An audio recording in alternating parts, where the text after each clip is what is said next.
When you talk to these brothers, it's like you're talking to a person who's not fully there. You know what I mean? It's like a fog. It's like they're in a fog. Do you feel that? Like sometimes you're trying to talk to somebody, and they're almost like lobotomized. Like they've had some level of brain damage because they've just indulged their desires so much. Yeah, without a doubt, both the father and the mother were busy as their kids are growing up in this part of the world. Really? They were busy making a living, and they completely neglected their kids. Their kids go to school. They don't know what's happening at school. Their kids after school, they don't know who they're hanging around with, where they're going. They give them all these gadgets, phones, tablets, everything, and there is no oversight. Yeah. There is complete neglect. Allah has a hikmah and a wisdom behind why He allows such suffering to happen. And one of those wisdoms is to expose that hypocrisy. As Allah says, لِيَمِيزَ الْخَبِيثَ مِنَ الطَّيِّبِ. And as Allah says in the story of the Battle of Uhud, that Allah is not going to make you Muslims to be the way you are while there's filth in your ranks. Allah had to make this happen. And whatever suffering you went through on the day of Uhud, Allah made it to happen to basically draw the line between filth and good, between kufr and iman. Yeah. Because what happened on that day, right before the Muslims engaged in the battle, a third of the army, they left. Do you think there's hope for change in these Muslim lands? Because this could not occur without them co-signing. Yeah. They're co-signing on the genocide. Yeah, it's not just them not supporting, but worse than that, them siding with the aggressors and the enemy.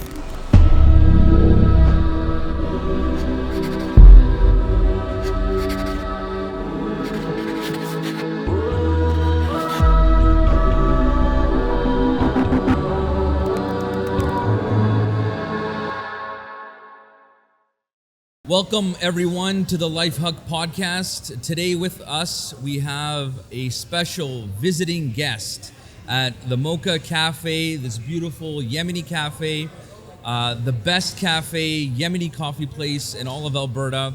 And we have with us brightening up our day with Sheikh Kamil. Welcome Sheikh to the podcast. Jazakallah khair. We're really pleased to have you here. Sheikh's here visiting for a conference. We were fortunate enough to get him for this podcast. Sheikh, now that you've seen the West Coast, what's better, the West Side or the East Side? Well, it's tough to say, but I've seen a lot of good things here. Yes. That I wasn't expecting actually. Okay. Did you get a chance to see the mountains? Yeah. Okay. MashaAllah, it was a very, very beautiful experience. Oh, MashaAllah. We have real mountains here because in Ontario, you don't have the real mountains, Yeah, right? it's mostly just hills. Yeah. I remember I was in Ontario a few years ago, and they said you have to go check out this nice tourist place. It's called Blue Mountain.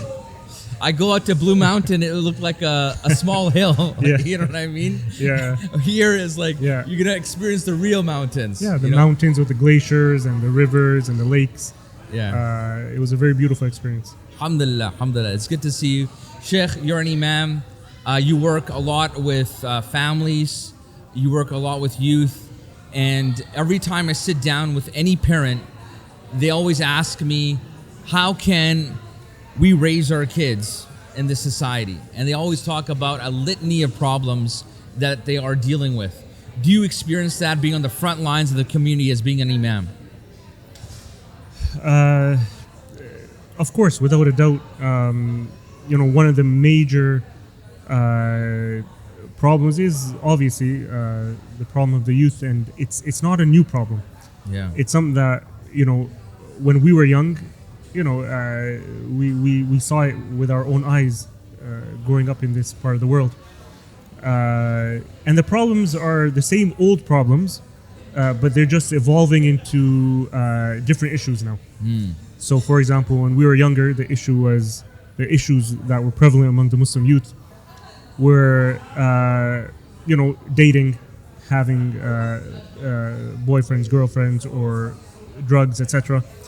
But now it's evolved into, LGBT Yeah. and other issues that are, challenges facing the youth now. Do you think it's this? It's the same but different, or is it like different and worse? I would say both. It's not only different, but also more intense than it was Before. Yeah. Yeah, like for example, I know back in the days, the only way you can really get a hold of somebody is a house phone. Yeah. And that house phone has to go through a lot of people Yeah. sometimes to get to you. Yeah. So there's a lot of ways of temptations to reach you, Yeah. right? Whereas nowadays, there's multiple modes of communication and ways to connect with people and be exposed to fitan. Yeah, without a doubt. And that's why I say that the times in which we're living in today, unprecedented. Yeah. You don't have to be living in the West anymore to be facing the issues that the youth face. Yeah. Go to any Muslim country and you find the same problems there, all because of, social media, the internet. Yeah. So even if you're living in a, somewhat of an Islamic environment where everyone's Muslim, you hear the adhan, the society kind of protects you, but then you're exposed to everything online. Yes. And so, it's unlike any time in the past. What is, as an imam, what are the top 3 problems you see that's brought to your table? With respect to the youth. Yeah. First of all, what we have is, what I notice is that it all comes back down to the 2 kinds of fitan. You have the fitan of shubuhat and the fitan of shahawat. Okay. Shubuhat refers to, doubts, ideologies, doubts concerning Islam, concerning Allah. So, kids are coming confused about the existence of Allah. Does Allah exist? Really? Does He not? So like atheist type of messaging. Exactly. Where is that coming from, you think? School? Social media, friends? Where do you think is the main source of that? I think the main source of that is actually school. School. What they read, what they're exposed to. Yeah. Sometimes the teachers who are atheists, they're trying to push that agenda through science, for example. Yeah. Because as we know, we have a new kind of atheism today, the new atheist movement, which is more aggressive Yes. in nature than ever before. And they're coming down hard on religion, unlike ever before. Yeah. So that's a huge issue, atheism. Another issue with respect to the youth is the fitan of shahawat, which is basically lustful desires and wanting to fulfill our human desires in unlawful ways. Yeah. So Or even animal desires. Right? exactly. So, do you find, just before we go on to the shahwat, do you find a difference between people having atheistic tendencies if they're coming out of public school or Islamic school? Do you find a big difference between the two in terms of... when it comes to shubuhat, yeah. so atheistic tendencies, Yeah. no, I find this to be mostly among kids who are graduating from public school. Public school, okay. Yeah. So Islamic schools are still better in that regards? Yeah. Okay. And that's expected, as at It least... better be expected, man. Islamic school fees are out of control, man. So they better be doing at least that, right? Yeah. Yeah. Because at least they are teaching the kids, what is it that we Muslims believe in. Yeah. Even if there are shortcomings in Yeah. terms of how they're teaching it, but at least they're instilling the proper iman that, that our kids need. I think that gives a big credence, or it shows the effect of your environment, because academically they're learning the same thing, like information-wise, but obviously you have more people who believe in God, whereas here it's almost like if you believe in God, it's ostracized. Yeah. So there's I think a social engineering component, right? Of course. In a public school system, yeah. So when it comes to shahawat, the kind of problems we have today is not only, kids who are tempted to commit zina, having boyfriends, girlfriends, but now it's reached a level where parents are bringing their kids and saying, my son is gay, Yeah. or my daughter, she has a girlfriend, Yeah. and I've done everything I could to talk them out of it, Yeah. but nothing has worked. So I want you to do something about it. Yeah. So they bring them to you with these issues, and how do you respond to that? So obviously, here we have a catastrophe, and in any kind of catastrophe, you don't jump to attacking, right? It's like if there was a let's say a car accident, you're not going to jump to blaming the one who caused it. Yeah. You're going to help them first. Yeah. So that's what I try to do. I try my best to try to help the situation, but then we want to get down to the root problem and the root cause of it. Yeah. What led to this in the end of the day. And what happens is I ask the parents, how did they raise their kids? Yeah. What did you do? What kind of effort did you put into protecting your kids so that this doesn't happen? And you find that the parents, both the father and the mother, were busy as their kids are growing up in this part of the world.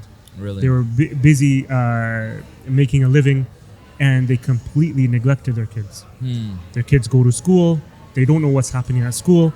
Their kids after school, they don't know who they're hanging around with, where they're going. They give them all these gadgets, phones, tablets, everything, and there is no oversight. Yeah. There is complete neglect. And then they're growing up like this, and then you find that 95% of the problem or 95% of the root cause is the parents. Okay. The parents. There is a small minority where the parents did do their part, Yes. and their kids ended up like this, but that's a small minority. Yeah. And we don't go by the exception. exceptions. We don't go by the exception. Because if you want to go by exceptions, then even some of the best of Allah's creation, the prophets. Subhanallah. Look at Nuh alayhi salam. Yeah. His son, ended up with the kuffar, Yeah. and he drowned as a kafir. And these are You're I not think, going to blame yeah. Nuh alayhi salam. You Yeah. didn't do your job. And I think these are signs at the end of the day when Yeah. you have these exceptions. Allah subhanahu wa ta'ala has these exceptions for a reason, and that is that hidayah is a blessing and mercy from Allah subhanahu wa ta'ala, Yeah. and that it's ultimately Allah subhanahu wa ta'ala who guides, right? Exactly. Yeah. So I think those exceptions Allah subhanahu wa ta'ala allows to exist for a reason, or else people would say the hidayah is in the control of the parents. Yeah, of course. Yeah. Of course. Yeah. I remember speaking at a program at a masjid, and this is a very common thing that happens, is that a parent will come up to you and say, I need you to advise my son on such and such and such thing, right? So I'm sure you've experienced this many times. And I always try to put a significant amount of effort to advise the parents. And anytime I start doing that, advise the parents, they're like, oh, no, not me.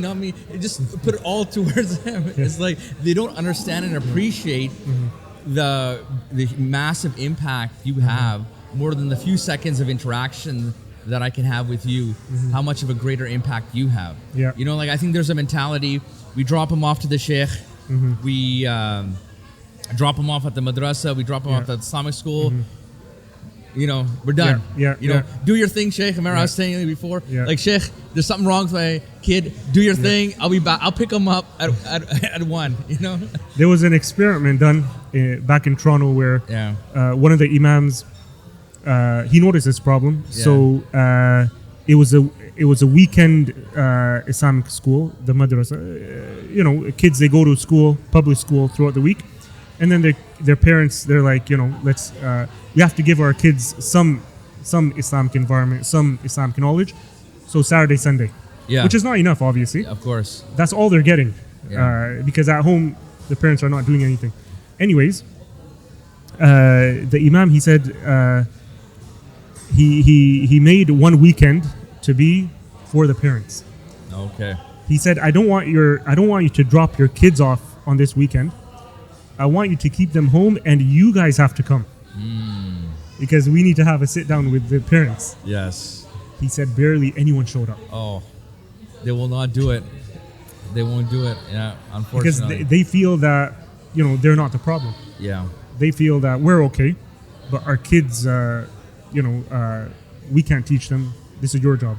I don't think people realize, like parents don't realize the effect, the most influential they have lifelong on their kids is their behavior, what they do, what they say, what they believe has the most longest lasting effect on their parents. I'm sure as you get older, I do this. I catch myself saying and doing things that I remember my parents used to say and do to me. Even like mannerisms. Yeah. Maybe even how you sit, how you sleep. We don't realize that how much you model your behavior and who you are as a person based on your parents. Of course. These small things they pick up Yeah. without you realizing it. Yeah. So if they see, for example, what do you think, Sheikh? If they see the parents say, okay, you know what? Deen is good in its own corner, but then it's almost like they compartmentalize it. So it's like, okay, yeah, Deen is good here, but then this is where the most important stuff is. Like education, work, all this other stuff. This is where the more important stuff, this is good here, but keep it in this corner. Do you find this attitude? Yes, unfortunately, that is an attitude that we do see among many of the parents. Again, it's a mentality, I think, that they're bringing from back home. Okay. But they don't realize the danger of it in this particular setting. Yes. Things were completely different back home. They don't realize that. Where at least, your kids are being brought up in a somewhat of a conservative, protective environment. Where, if you were to neglect them, at least they wouldn't go astray the way they are here. Okay. They don't realize that. And they think that, if we leave our kids, nothing's going to happen to them here. But that's because they didn't grow up in this part of the world. Yes. And in a different time. Exactly. A different time. Yeah. Like the average age, they say, a person is exposed to pornographic images is 8 years old. So 8 years old, you've been exposed to for the vast majority. And you were talking about this issue with the colorful fascia mafia that everyone's been dealing with. There's actually a link between use of pornography and your acceptance of other deviances. So they when they did this study, they did it in a way to almost like say, the acceptance of this is a good thing, we know that, but you see increased use is like a pornography use leads to more acceptance. So we should actually allow younger people and more people to be exposed to this, because then they're going to be more accepting.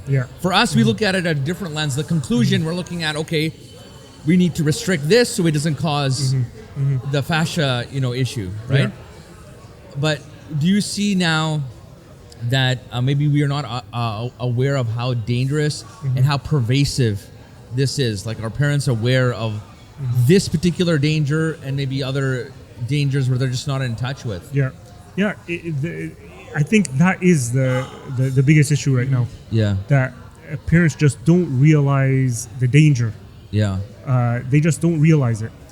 It's not just a deviation in terms of fahisha and immoral behavior. The danger is, as our scholars say,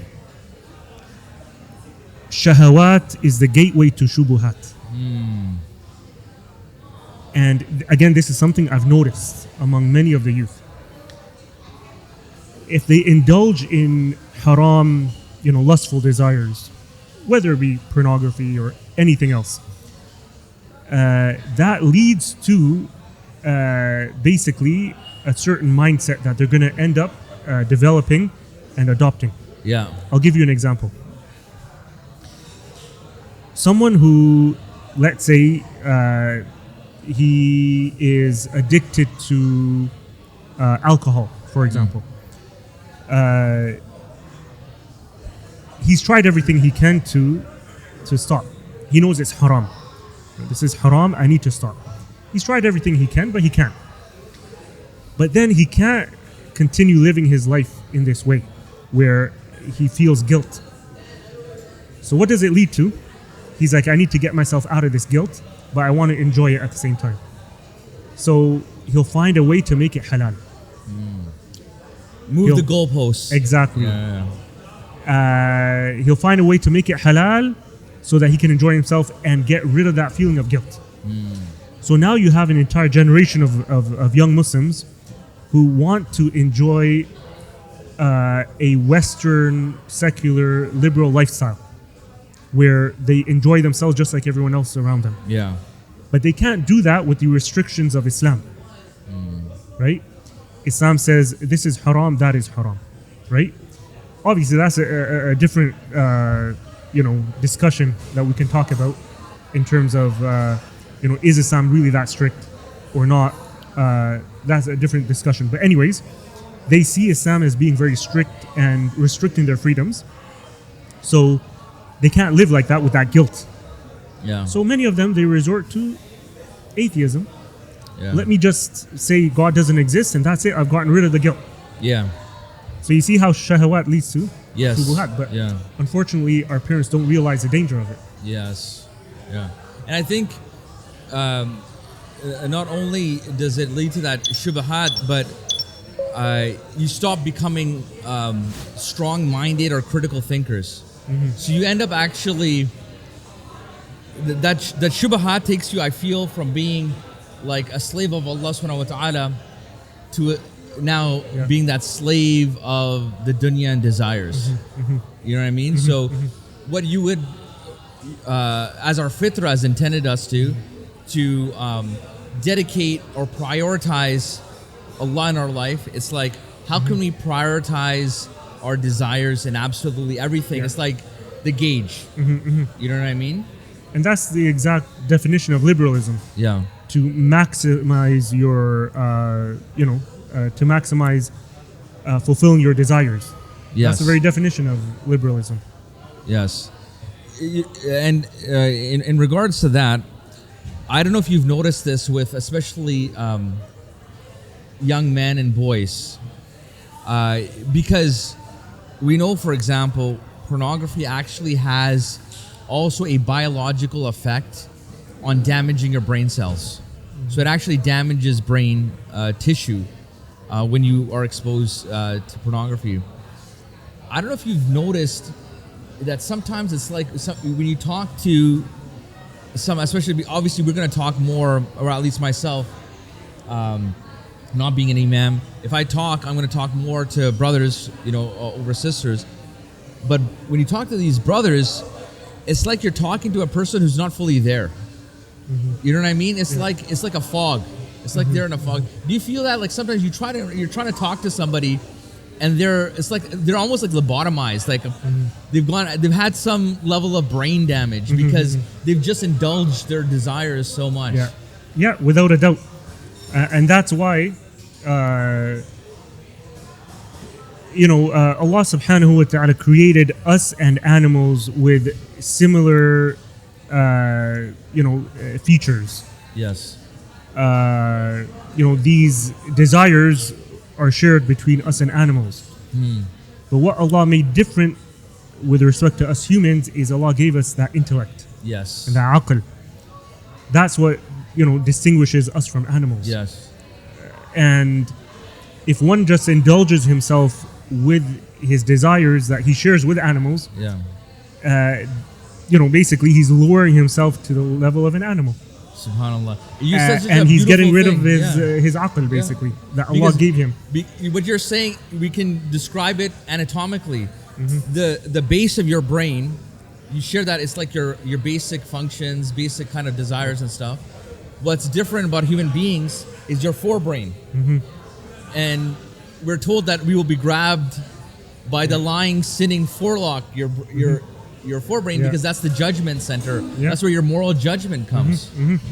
Animals don't have moral judgment. Exactly. Yeah, subhanAllah, you make a very, I think, even if a person who is atheist and scientist, they have to admit that your base of your brain, that's where your base functions, instinctual things that you share with animals, but it's your forebrain that Allah subhanahu wa ta'ala will grab you from for your sins and for your neglecting of what you're supposed to be doing, right? And that's why Allah says that in more than one instance in the Quran, that, these people who do not submit to Allah, and they don't take Allah as their, deity, as their ilah, they have taken their desires, their hawa, as their ilah, as their God that they worship. So even an atheist, let him say all he wants that I don't believe in a God, I don't worship any God. In reality, he does worship something. He does have an object of worship. Even if he denies it. And that is his hawa, his base desires.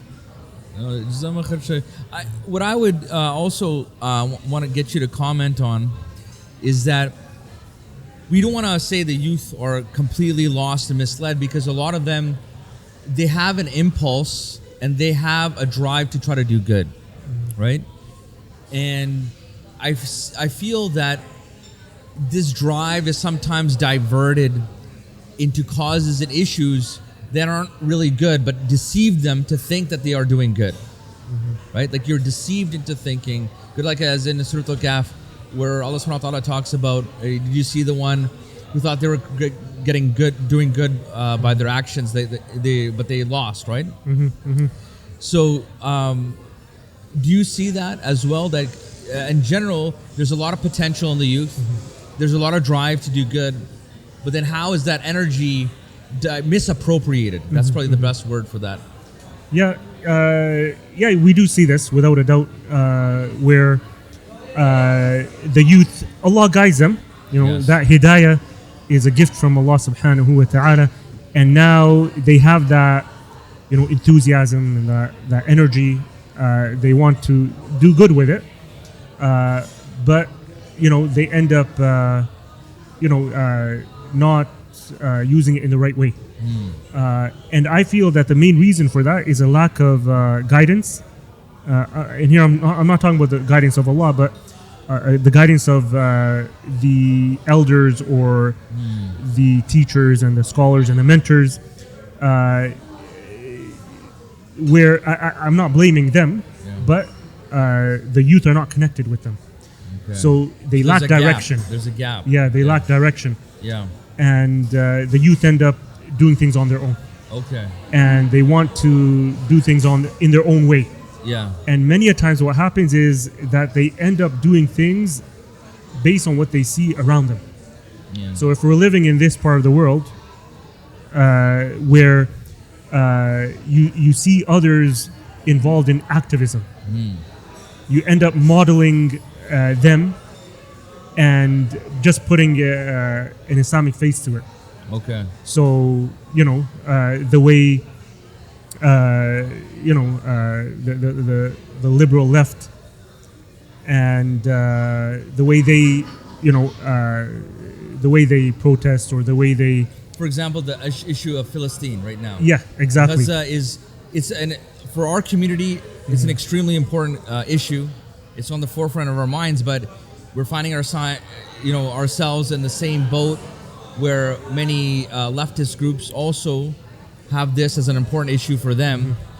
And so there may be a natural alliance, but then what are the limitations of that, and what are some of the ways that, again, a good desire or a good initiative can be misappropriated with that? Maybe you can give an example to what you're alluding to.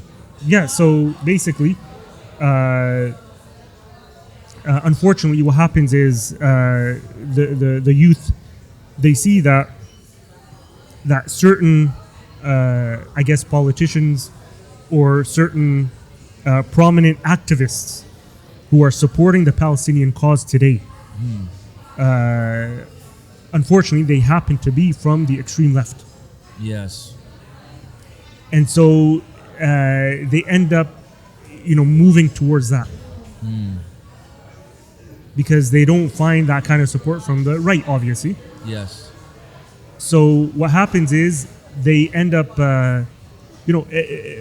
Although recently, I don't know if you've noticed with this latest, there's a split in the right.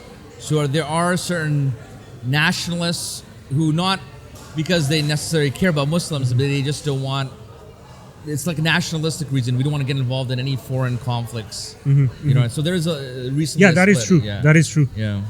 But when it comes to the left, they've generally always supported. They have a history, right? Yeah. They have infrastructure for that. Yeah.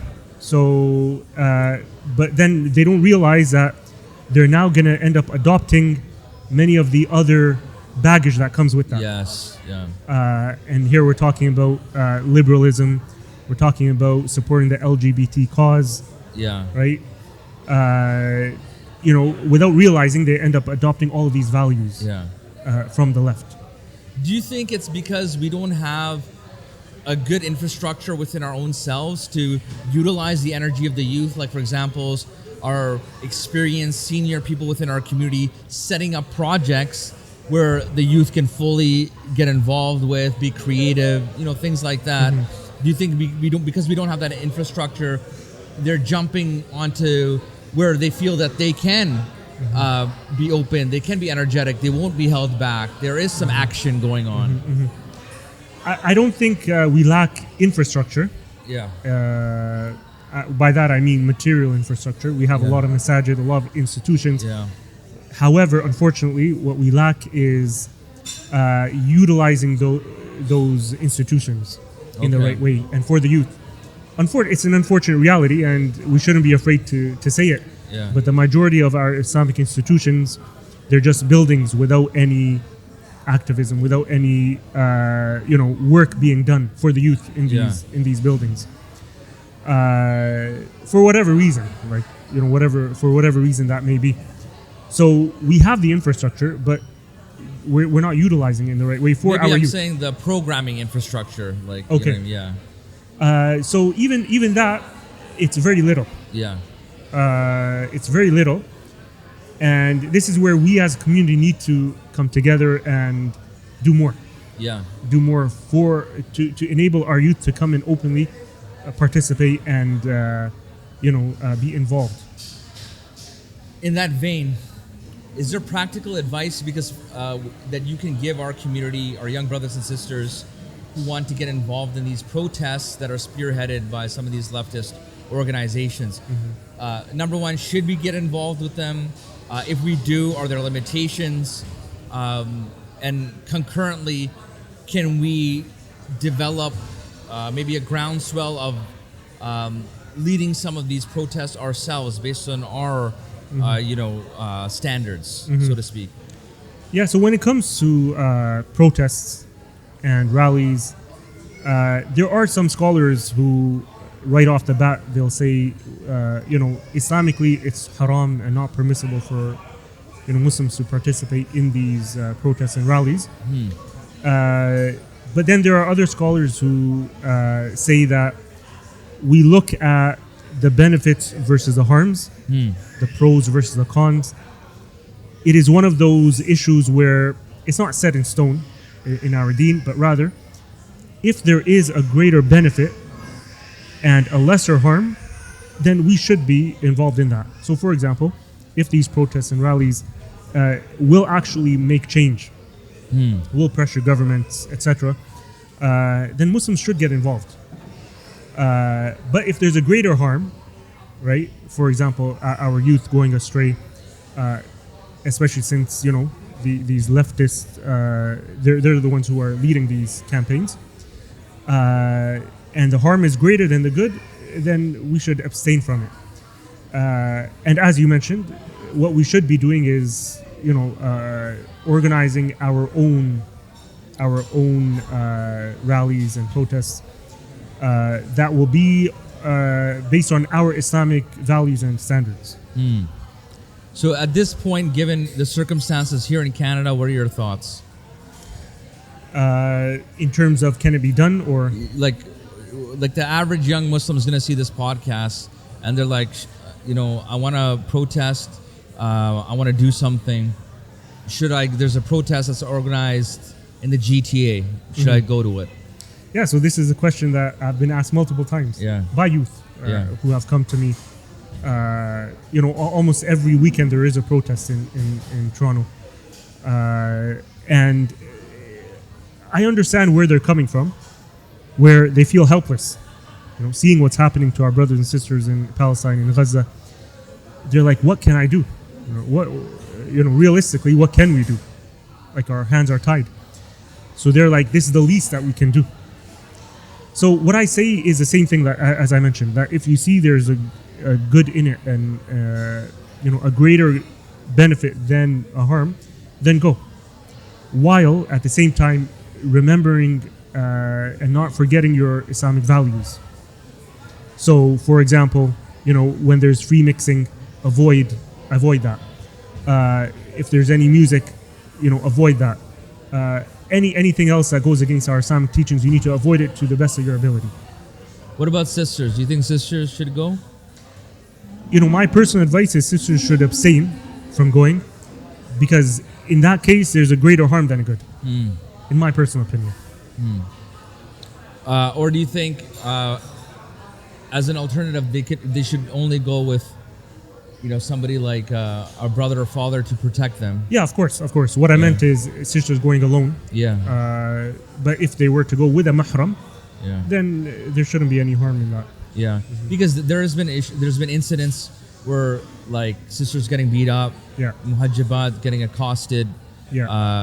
Obviously, like whether they're being spit at or yelled at, but then even being physically harmed or beaten and Yeah. things like that. And, Exactly. And for us, that's a big part of our deen is to protect our sisters. Yeah, of course. Do you see an opportunity of dawah in these protests? Of course, without a doubt. A Muslim should always have da'wah as his number one priority. And he should always look at da'wah opportunities. And in these settings, there's a huge opportunity for da'wah, where you have these non-Muslims who are very sympathetic to the Palestinian cause. And they're seeing how our enemies are carrying out this genocide and these atrocities, etc. This is a golden opportunity to, when their hearts are already soft, to attract them.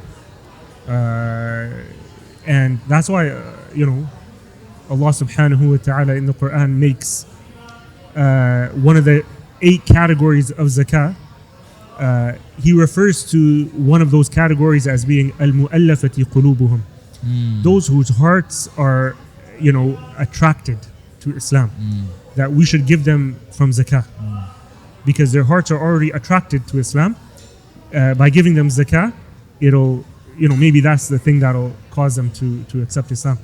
So the point is that Islam puts emphasis on this, that there are people out there who are sympathetic to the Muslims, or to their hearts are leaning to Islam. Why should we give up this golden opportunity? It's a golden opportunity to give them da'wah. But unfortunately, again, our Muslim youth, they don't think with that mentality, because unfortunately da'wah is not one of their priorities. Okay. But that's where we need to teach them that no, our number one priority with respect to our relationship with the kuffar is to give them the message of Islam. Right? Not just to have a friendship with them. Oh, they're sympathetic to the Palestinian cause, that's something good, but then we neglect giving them da'wah. Do you think part of that is a lack of confidence issue? I don't think it's a lack of confidence as much as it is a lack of awareness of the importance of it. Okay. Yes, among some, perhaps it is a lack of confidence. But I think among the majority of Muslim youth, it's a lack of awareness of the importance of it, the importance of da'wah. because of this environment in which we live in, where the pluralistic society, diverse society, everyone can believe whatever they want, kind of attitude. If you're, if you want to be a Christian, be a Christian, but accept me as being a Muslim, right? We shouldn't be thinking along those lines, but rather we should be thinking along the lines that no, it is a problem if you're a non-Muslim. Yeah. It is a problem if you worship Isa alayhi salam. That is a problem for me. Yeah. So I think it's a lack of awareness of the importance of giving da'wah. Okay. Now, do you feel that there has been an uptick in people accepting Islam within your masjid or your area since the siege on Gaza has begun? Yes, without a doubt.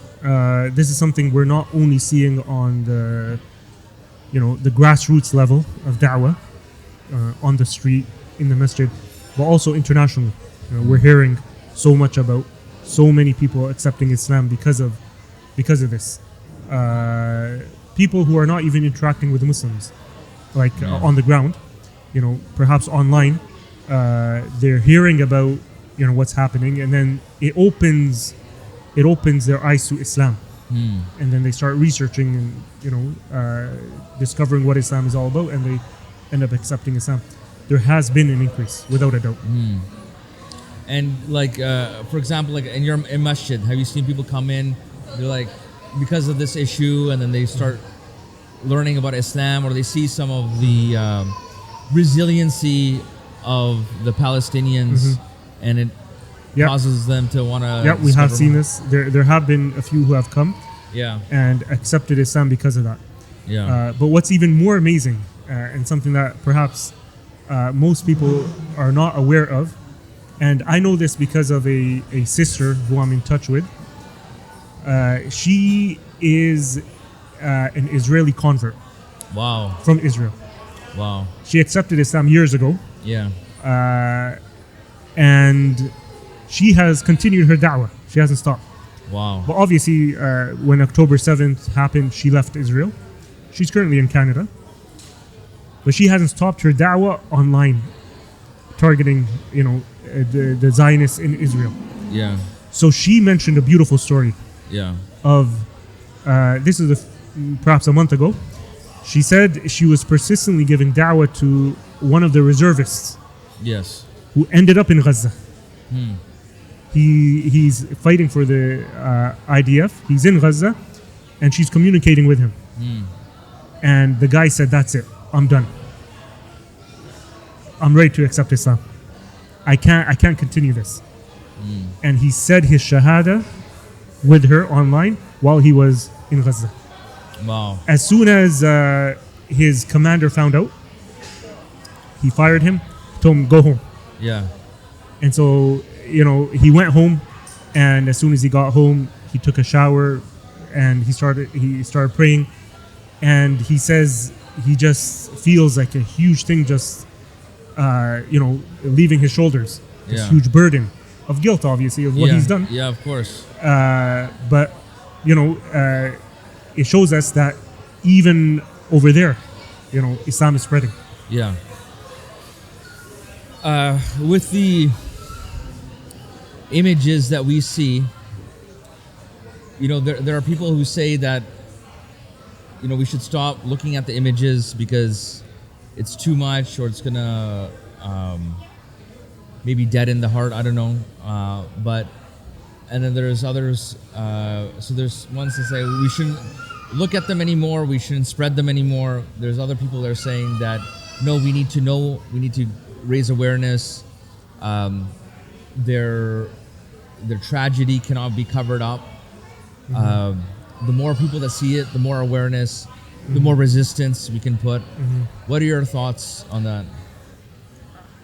What I've noticed about the current conflict is that it's unlike any other previous Palestinian conflict. Or Israeli aggression against Palestinians. The game changer this time around has been that very point that you mentioned. The fact that there is no way to prevent the images from reaching the masses of the people. Yeah. Because in the past, the media was controlled by them. Yeah. It was in their hands. Still is. It's still, yeah, let's be honest. Without a doubt, it is. They just have like loose screws. A few of the Exactly. it's leaking out. Yeah. Yeah. But the difference is that the average Palestinian has a phone in his hand, Yeah. and he's broadcasting these images around the world to the Muslims and the non-Muslims. Yeah. We're seeing images that we've never seen before. The same thing has happened in the past, Yeah. but it wasn't documented. Yeah. It wasn't covered the way it's being covered today. And I feel that has been the game changer. Yeah. That's what has really, opened up eyes of Muslims and non-Muslims, Yeah. where they're seeing the reality. And if we now put that to an end and we say, don't spread these images, then that defeats the whole, the whole purpose of raising awareness. So I think that we need to continue doing that. Because if we tone it down now, then that's it. They're going to continue their atrocities, and no one's going to hold them to account. Yeah. So I want you to think about the average civilized, well-to-do Westerner, clean-shaven, well-dressed, pillar of the community, political influence, building society. You're talking about human rights, talking about how humanity has evolved beyond religion.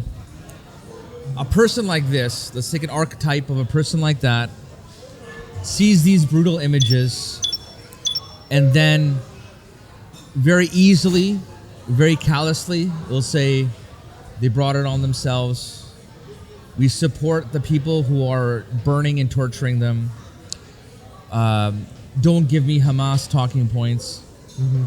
What does it say about this clean, well-to-do humanitarian that was preaching from a top of a moral mountain? I mean, again, this current conflict has basically exposed such people. Yeah. Unlike ever before. The double standards and the hypocrisy is like, unlike ever before. And, I always say that we don't justify what our brothers and sisters are going through. Yeah. We don't want to bring it on them. Yeah. We don't want them to go through the suffering that they're going through. However, Allah has a hikmah and a wisdom behind why He allows such suffering to happen. And one of those wisdoms is to expose that hypocrisy. As Allah says, لِيَمِيزَ الْخَبِيثَ مِنَ الطَّيِّبِ. And as Allah says in the story of the Battle of Uhud, that Allah is not going to make you Muslims to be the way you are while there's filth in your ranks. Allah had to make this happen. Whatever suffering you went through on the day of Uhud, Allah made it to happen to basically draw the line between filth and good, between kufr and iman. Yeah. Because what happened on that day, right before the Muslims engaged in the battle, a third of the army, they left. Yeah. Under the leadership of the leader of the hypocrites. Yeah. Right?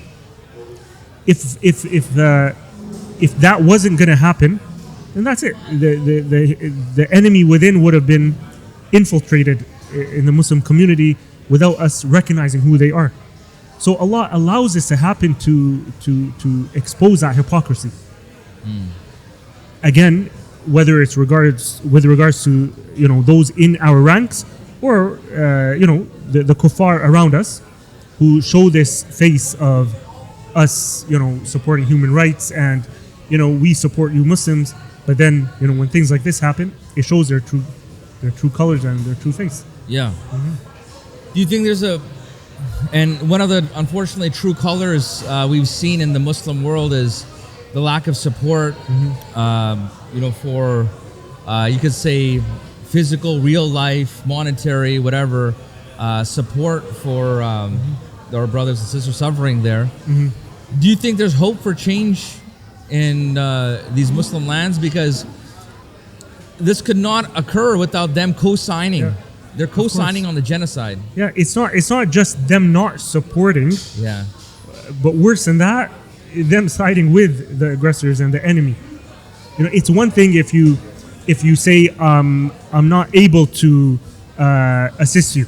Yeah. You know, that's one thing. But then, you know, behind closed doors, you're actually, you know, you're actually dropping the bombs on them. You know, through different ways, whether it be Yeah. economically, whatever. And so that's far worse. You know, if you were to say that I'm simply not going to get involved, I'm going to remain neutral, fine, whatever. You know, you may have your reason for that. But to actually be working hand in hand with them, I mean, your question was, you know, do you see change? I believe that change is not going to come from the people, but it's going to come from Allah.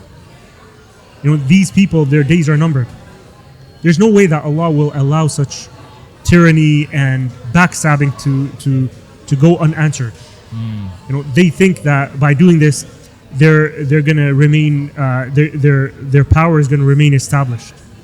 But they don't realize that Allah is the one who's in control of everything, not the West, not Israel. Allah is the one in control of everything. And, you know, again, we have examples of this historically. You know, whoever in their right mind had thought only 20 years ago that some of these rulers who are ruling the Muslim countries, they would have fallen from their, you know, from their power, like crumbling down within a few days. You know, we saw the Arab Spring and what happened. Yeah. No one imagined that would happen. Yeah. So change will come, Yeah. and it'll come from Allah, but we don't know how it'll come. But what we do know for sure is that these tyrants and these backstabbers, you know, their days are numbered. And their backstabbing is not going to go, Allah is not going to ignore it. You know, as Allah says, don't think that Allah is unaware of what the oppressors and the tyrants are doing. Yeah. Allah knows, Allah is well aware of what's happening, but He's only delaying it for a wisdom. Yeah. Change is going to come. Yeah. So there's going to be an election coming up, and it's like, you know, there's really no real, I think, pro-Muslim or pro-Gazan choice. Maybe NDP, I don't know. What are your thoughts? Like, what's some advice you have in regards to that?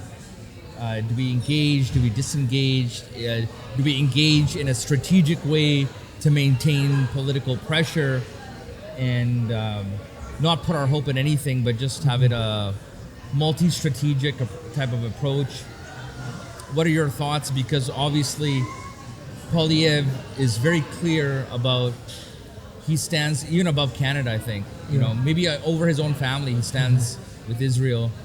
And he stands with Israel over humanity, it seems like. And then Trudeau just hides in a closet anytime, you know, they bring that up, because he'll never, you know, change the official liberal stance. Yeah.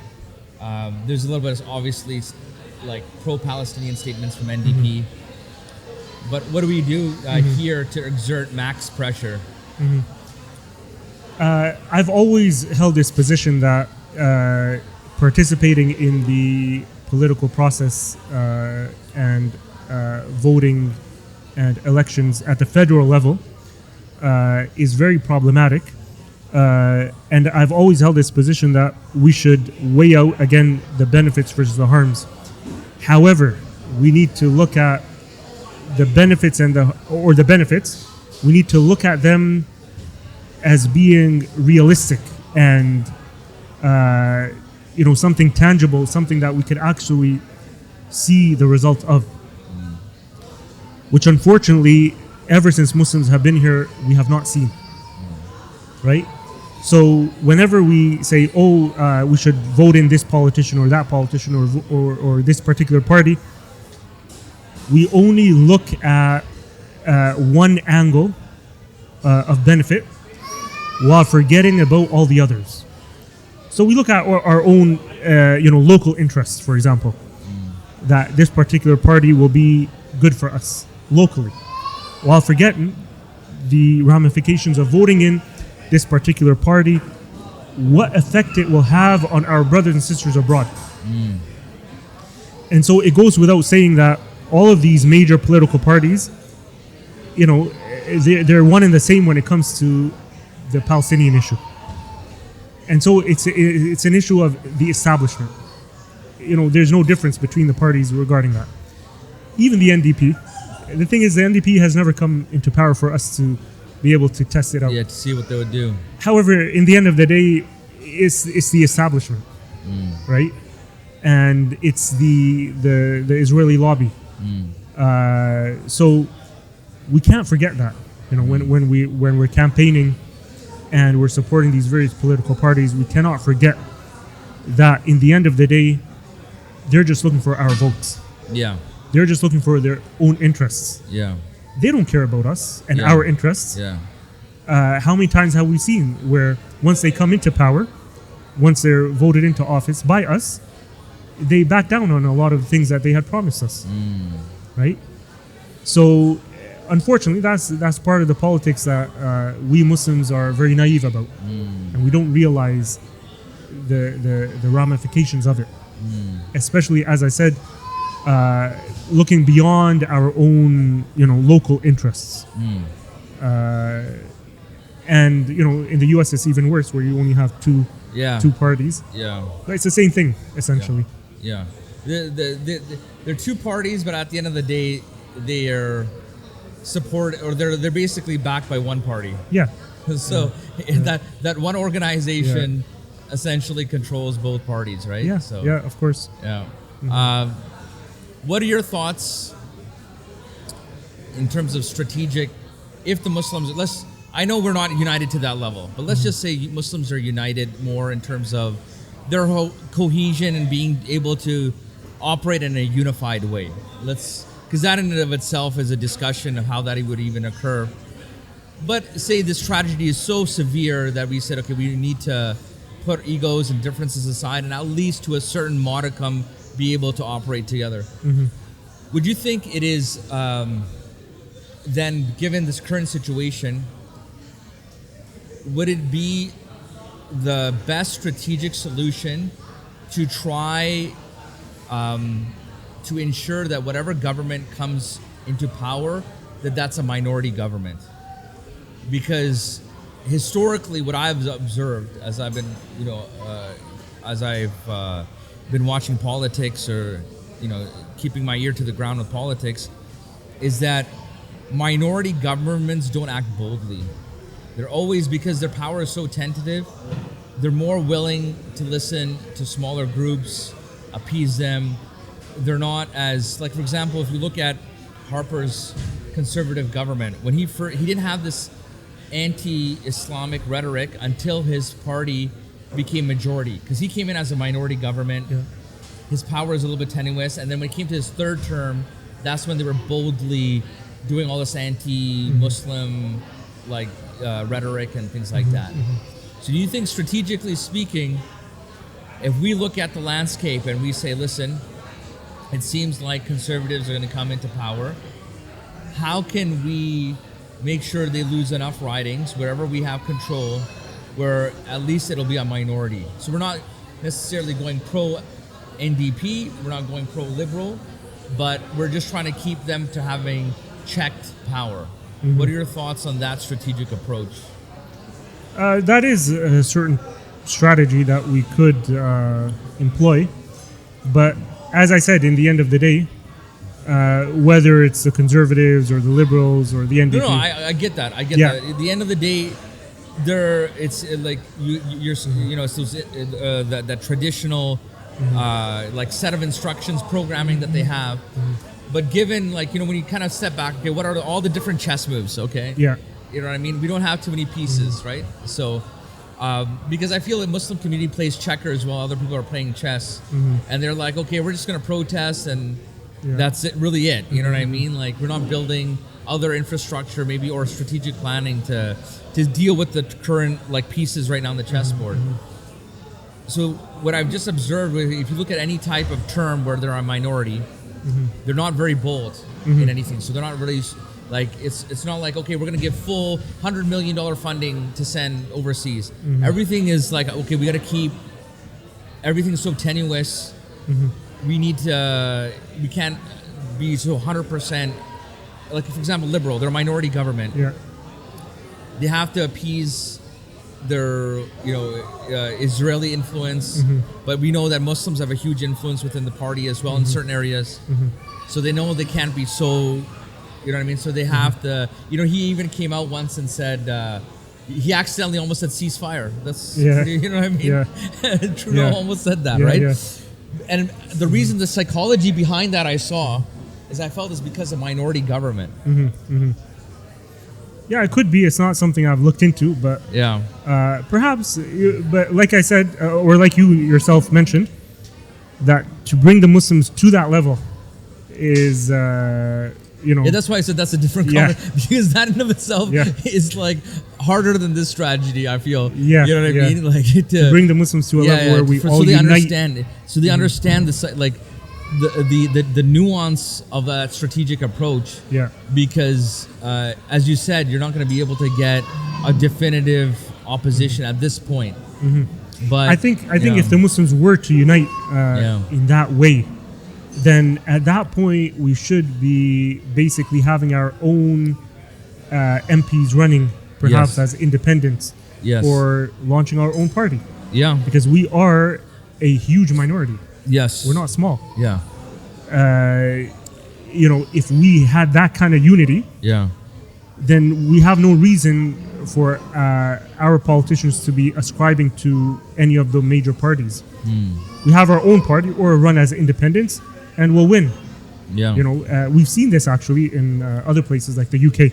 Yeah, in the current election, we do have Muslim MPs, but it doesn't seem like they're very vocal for Gaza or perhaps a lot of Muslim issues. Yeah, exactly. But the reason for that is because they're part of a party. Okay. And they have to follow the party line. Yeah. But like I mentioned, the UK recently, the recent elections that just took place, I noticed there was an independent. Yes. He ran as an independent, and he had a huge beard, and he was pro Gaza and Palestine, and he won because of that. And even when he was swearing, swearing in ceremony, he said, "I'm not going to do the religious swearing in. I'm going to do my own," and they accepted it. Yeah. But the point is that we can do that as long as we're united. We're united, and it can't be an individualistic endeavor. It has to be linked to, okay, hey, if I'm gonna do it as representing Muslims, I can't flip when I get my power, right? Exactly. Yeah.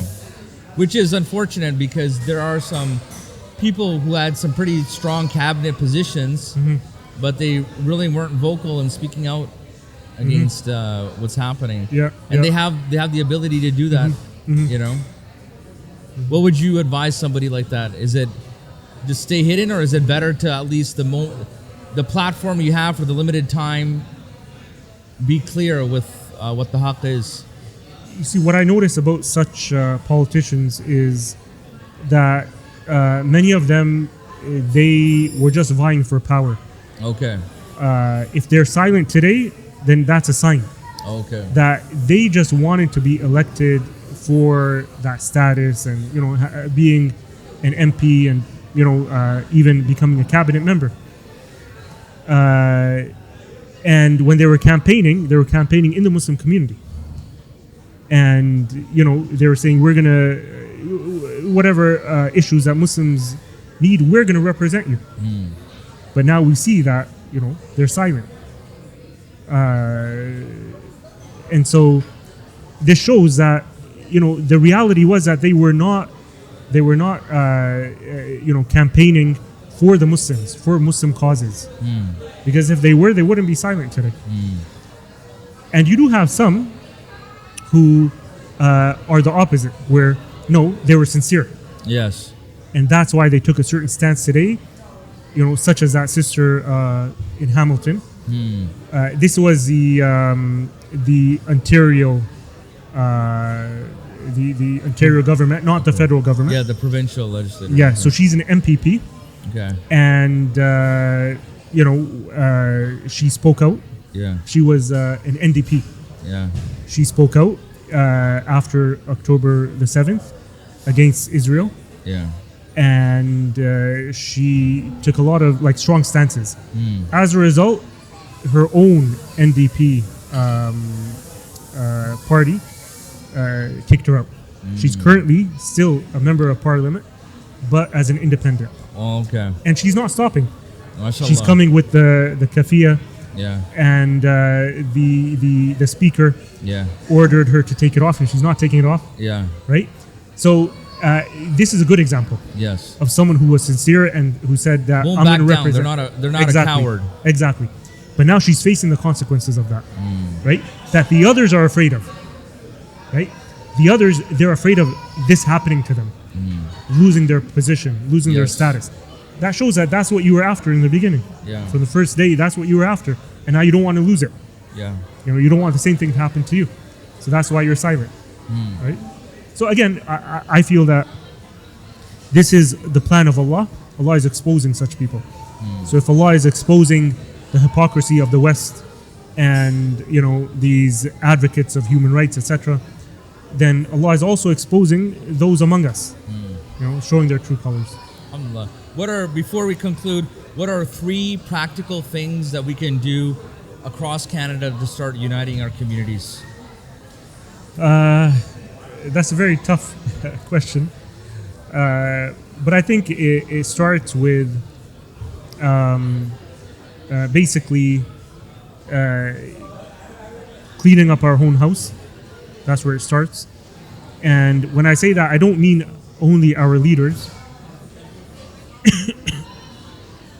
Because Allah doesn't allow Muslims to be led by, corrupt people unless they themselves are corrupt.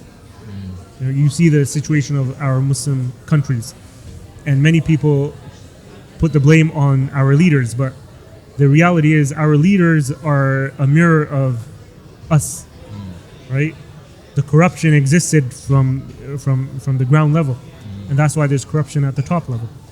So we need to clean up the entire house, right? Not just focusing on the leaders, but obviously, that's something we need to do as well. Also, we need to put more emphasis on Islamic knowledge, because there's never going to be any improvement unless we're guided by the light of the Quran and the Sunnah and Islamic teachings that we find in our deen. Because no matter how much we try to advance our situation and get out of the hole that we're in, we're not going to be able to do it by imitating the kuffar, by trying to adopt their values and their ways. Because Allah has favored us for a reason, and Allah has promised to make us well established on earth and to grant us victory, with the condition that we abide by the teachings of Islam. So that's the second. And the third is basically what I feel is a focus should be there should be a lot of focus on the newer generation. There should always be focus on the youth and the newer generation, because they are the future in the end of the day. If we've lost the elders or